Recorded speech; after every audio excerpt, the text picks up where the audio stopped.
Donc le sextant à tambour, un tour de tambour correspond à 1 degré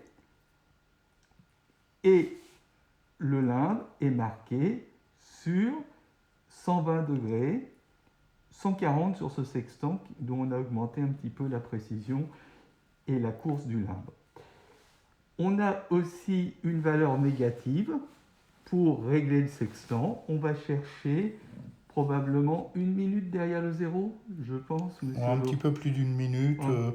On peut monter selon le positionnement de la lunette jusqu'à 5 degrés d'angle. 5 degrés d'angle, d'accord.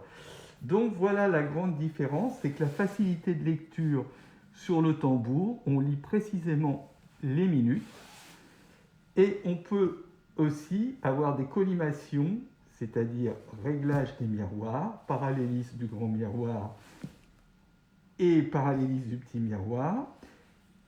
On peut avoir des précisions et régler précisément ces miroirs à l'aide du tambour. Pour se simplifier le système de débrayage et puis la manipulation de tout l'appareil en général, il suffit par une simple pression sur 2 petites gâchettes de soulever la vis, on voit bien le mouvement ici, soulever la vis et faire pivoter la lidade sur tout le limbe. Alors cette lidade a une difficulté, c'est l'excentricité, c'est l'erreur de naissance du sextant. Alors voilà, donc mécaniquement aujourd'hui il existe des machines-outils capables d'être quasiment parfaites dans la précision, donc l'excentricité n'est plus quelque chose, un facteur dont on se soucie de trop.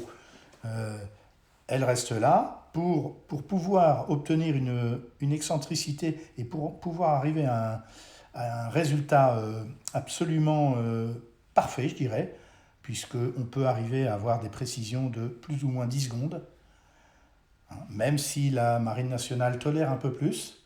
C'est quoi la tolérance? Alors, la tolérance pour la Marine nationale est de 1 minute 30. Ah oui. Référencée sur une table D'accord. d'excentricité, donc qui prévient de l'erreur. D'accord. Donc c'est relativement large, mais de toute façon, les sextants en général qui sortent d'ici sont autour de 10 voire 30 secondes d'erreur d'excentricité. D'accord. Alors cette erreur provient de l'excentricité, c'est-à-dire du déplacement du perçage qui se trouve ici et de la lecture qu'on fait ici. Entre l'axe de la lidade et tout le principe qui vient coulisser autour du limbe.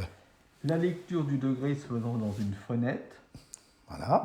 de la minute se faisant dans une fenêtre, et des degrés dans une fenêtre, et des minutes sur le tambour. Voilà. Ou sur un vernier, mais le tambour débrayable ayant été la grande amélioration sur les sextants et une grande facilité d'utilisation. Voilà. L'ordre des filtres est-il répertorié d'une manière particulière? Non, pas particulièrement, mais en général, on part du principe où on part du plus foncé au plus clair. Au plus clair. Voilà, c'est le seul ordre qui existe au niveau des filtres. Pour la Marine nationale. Voilà. Il existe aussi une autre sorte de filtre. Une autre sorte de filtre, c'est un filtre polarisant qui permet de passer. C'est pas pratique à manipuler là, mais qui permet de passer du plus foncé au plus clair. Pareil, qui permettent d'atténuer en fonction de la luminosité, qui permettent d'atténuer donc la lumière du soleil. Et la luminosité en tout cas. Donc superposé ou pas, selon, on peut faire ce choix-là de mettre que 2 filtres, d'en mettre 3, voire 4. Un seul aussi peut suffire. Voilà, ces filtres se rabattent de façon à ne pas gêner dans l'encombrement quand on les repose dans le coffret. On a des équerres qui permettent de régler la perpendicularité du grand miroir par rapport au plan du limbe. Une équerre est placée sur les 140 degrés. 140 à peu près, oui. Et une autre est placée environ 35 degrés. Voilà.